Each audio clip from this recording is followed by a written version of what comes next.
Okay, Jim, you're on. Oh. Yep.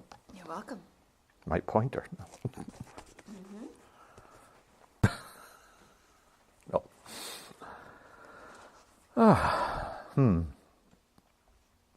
That came to me when you said, to speak of your awakening. And I believe for everybody, you're awakening. But the extent which your awareness is and understanding, that's another story. Oh yeah, I need this. Okay. All right. Obviously in Kauai, it's much easier for me to have an outfocus. So, when I was a young boy, for some reason, I was drawn to the word wisdom. What's that? Young boy, what wisdom is, but just drawn to it. So I was in the Bible a few at times, and I'm not a big Bible study person when I was young, but I was drawn to the events when I was 18 years old, of all places. It wasn't a rowdy place. It was in Holland Patton. A person through my friend, and he was in the Air Force. And for out of the blue, it comes to me, everything's energy. I go, huh? What do you mean everything's energy? I go, not drunk, I'm not drinking heavy. Everything's energy. So I'm telling my friend and him, I said, everything's energy. What does that mean? I said, everything's energy. So I happen to go to work. I'm thinking everything's energy. Papa, I said, just stop. Great meaning to it, but it was like one of the key 40 thereabouts. I'm in Newark, rushing to get a flight, tripped over the parking lot over a chain, so I get on the flight, and the flight attendant says, you all right? But prior to this, on the aisle, very, very clearly, everything is light. What? What do you mean everything is light? All right? I said, well, what do you mean I'm all right? You're bleeding. I said, oh, I am. Nothing major. Oh. Jumping ahead, and there's a lot in between. In the 50s, I'm in Kauai at a Hindu monastery, Shiva. I told them of basically those key points. I go, what's next? He says, sound. I looked, I said, sound? I go, okay.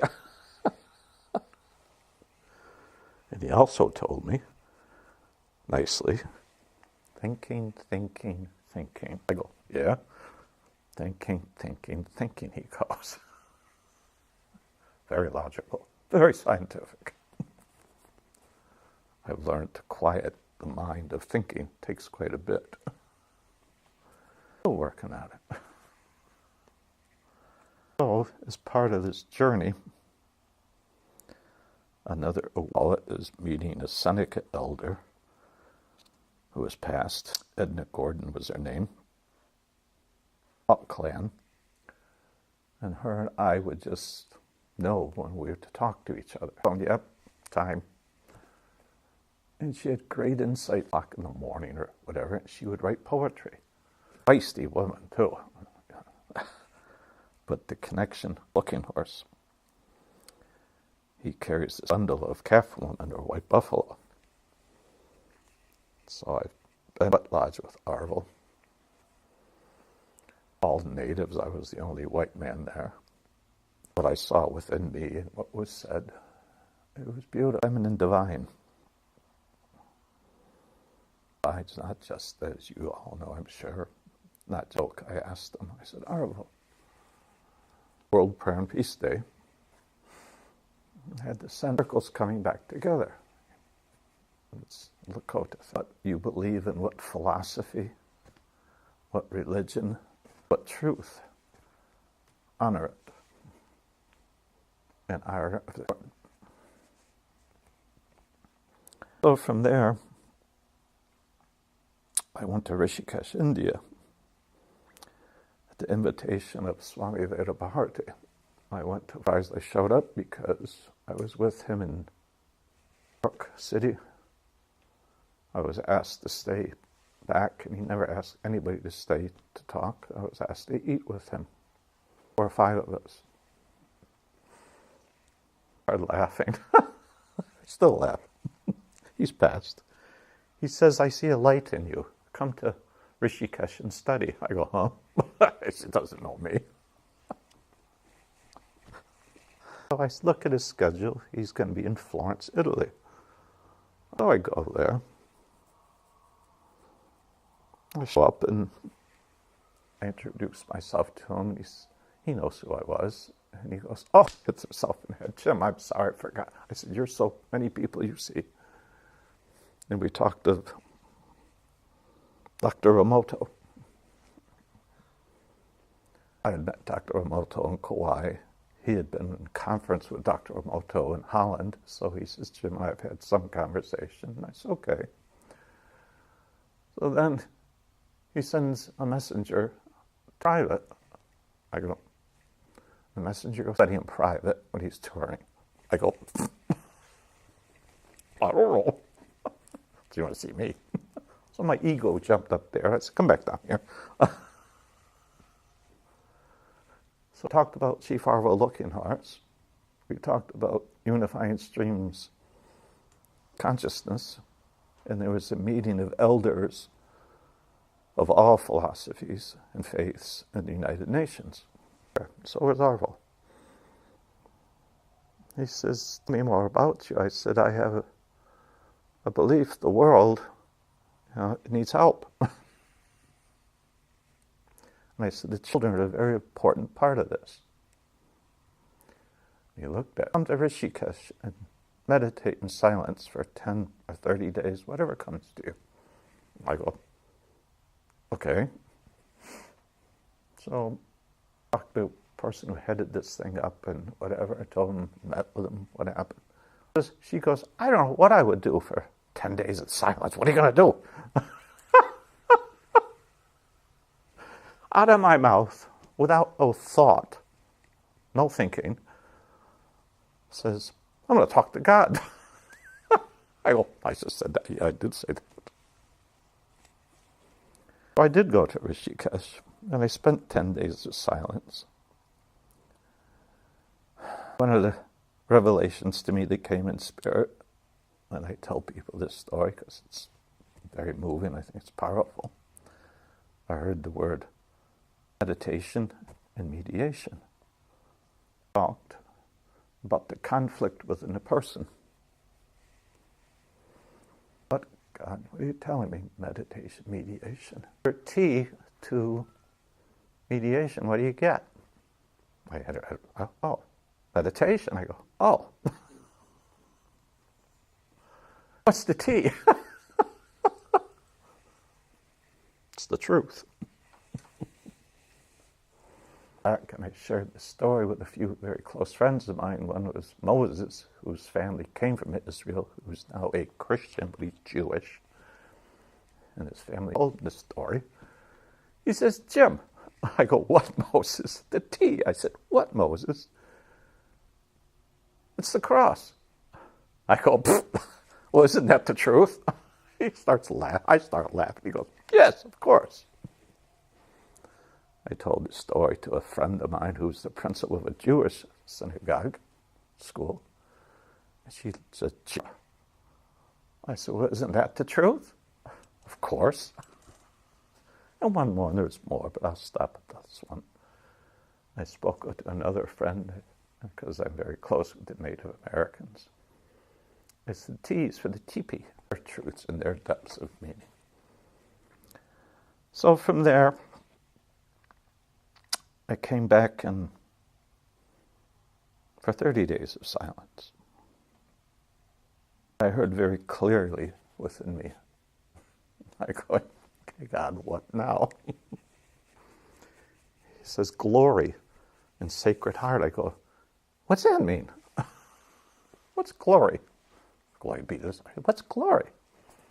So I follow my intuitiveness. Built to me, in my understanding, It's still revealing. That's not separate. Catholic Sacred Heart, I've heard of it. What's that? See these pictures. What's that? Heart. It's not the physical heart per se. It's the sacred heart.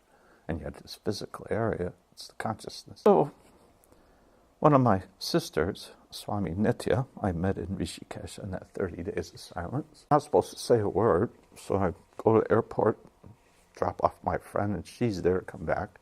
And I had met her in Minneapolis at a retreat. And I could feel her energy. I said, who is she? It was a connection. Well, so we're in this little rickshaw taxi for like a 20-hour trip. It's supposed to be 12, but so I had my little computer. I'm not talking. I'm not supposed to talk. So I said, okay, wait a minute. I want to say something.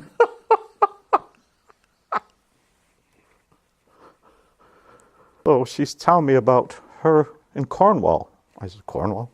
Part of England? Oh, Cornwall's Cornwall. I said, oh. And it came to me. I typed in big letters and turned the computer on. I said, were you reincarnated there? And she goes, Jim, people don't ask questions like that. I go, she goes, yes.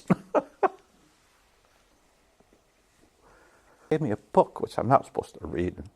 And it's all about, as she tells me afterwards, it's about all of her reincarnations that she's seen. One of them was with the Lakota, which is special to me. She was actually there at Wounded Knee. That's another story. Too much information. Brother. She's a wonderful lady. She's very, very, very focused on the bhakti, the energy, the compassion, the love, and many depths of it. Oh, another moving force in my awakening was a Mohawk medicine man. Talk with him. And I learned more humility. I really have. I still practice. And I go to Kauai probably for the last 30 years. One of the things I was drawn to at the monastery up on the shelf was a book, tiny little that to the Swami. He says, oh, that's an advanced book. I go, what is it? He says, that's the Lemurian scrolls. I go, what's it about? Creation. I said, yep, that's for me. I love creation. I understand the depths of it. So, after that, other awakening points was being with the Dalai Lama in KTD down at Woodstock, the private empowerment ceremony I was invited to. Don't ask me how I got invited, because I don't even know. I knew a friend and was there, and it was like, wow. Powerful, moving. I love his laughter. I think I inherited some of it, maybe. I don't know. And another awakening point was Thich Nhat Hanh. I met him down in New York City. He had and I followed my intuitive sense. It says, go up here and wait here. So I said, okay, just listen. Okay, stop here. And then he came out. He's going to lead a walking meditation around the whole big block. And he was like from here to there. So powerful. It was just so humbling, but so beautiful. Serenity, that's the word, the serenity. Then, moving along, I went to Ireland. Elder, who's a Hopi elder, she's Havo Supai. Her name is Mona Palaka. She's one of the 13 indigenous grandmothers. You can look them up. Medicine man came. I got to meet another person I heard of through Swami Nitya, my friend. And Swami Nitya says, look, the people call her a saint, but don't tell her she's a saint. He said, I won't. So there he went. Funny as heck. Her and I ended up a little sideways at a pub having one beer. She was a nun for 26 years. She's a psychotherapist now. She's still a nun in her own way. What's fine doesn't bother her. Totally trusting in the divine. Totally. So what amazed me, I'm sorry to say amazed, and she thanked me, is when I go within and just really focus with a person. If I do this, if they allow me, it's up to them. I can help them heal themselves. It's not just them doing the healing, it's spirit. Mary thanked me in her own way. She said her own therapist, because therapists go to therapists, the way it is. They help each other. I helped her, which was an honor for me just to be there for her and me. He brought me to a place called Ushnak in Ireland. It's a very, very sacred place where they have a ceremony, Beltane. It's a festival. And I was honored, I was humbled, and asked to light the fire with 3 other people.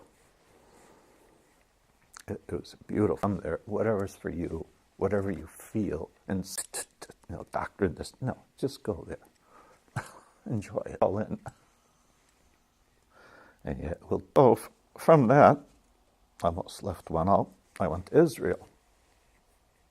Yeah, I did have a quote-unquote some epiphanies, as my friend said. I guess you can call it that. I did connect with sacred moments. I did connect looking at it. I had no clue. And I went to the site of the Annunciation of the birth of Jesus in Nazareth. We had the whole place to ourselves that day because it was a bomb scare. My friend says, "You want to go?" I said, "God's hands at work. I said, come on, let's go." We had the whole place. It was beautiful. Such serenity and such power. Eric goes, "You walk like you own the place." I said, "We do, Eric. Nobody's telling me when this place is empty. It's never." I said, "Yeah, well."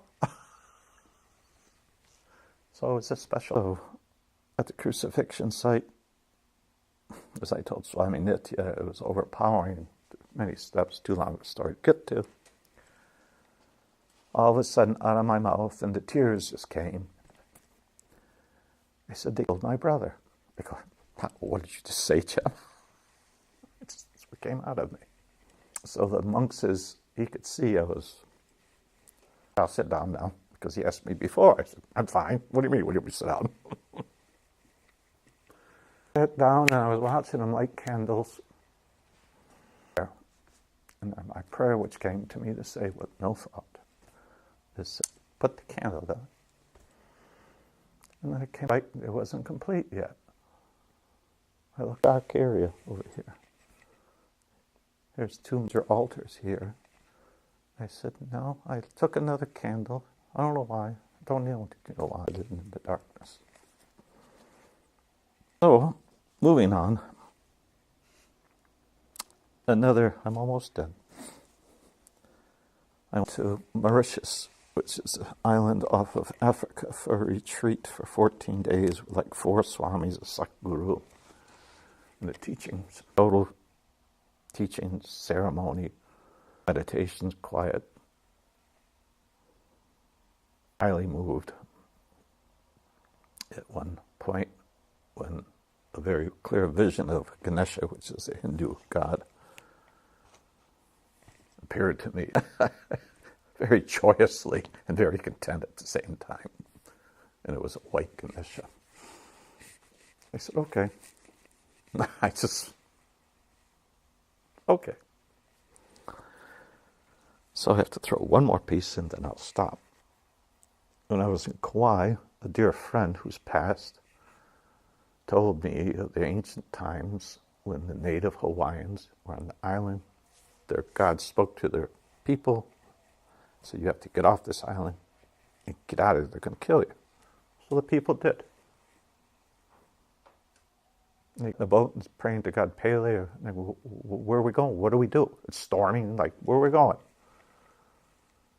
She says, a white rainbow at night appeared to them, and they followed it. And it brought them to the sacred island of Nihio, which is a very sacred island. No, you're not allowed to go there. Okay? I said, sure, myth, whatever, I believe you. I go, Linda, okay. Well, it turned out, at a certain point, I took her to the temple,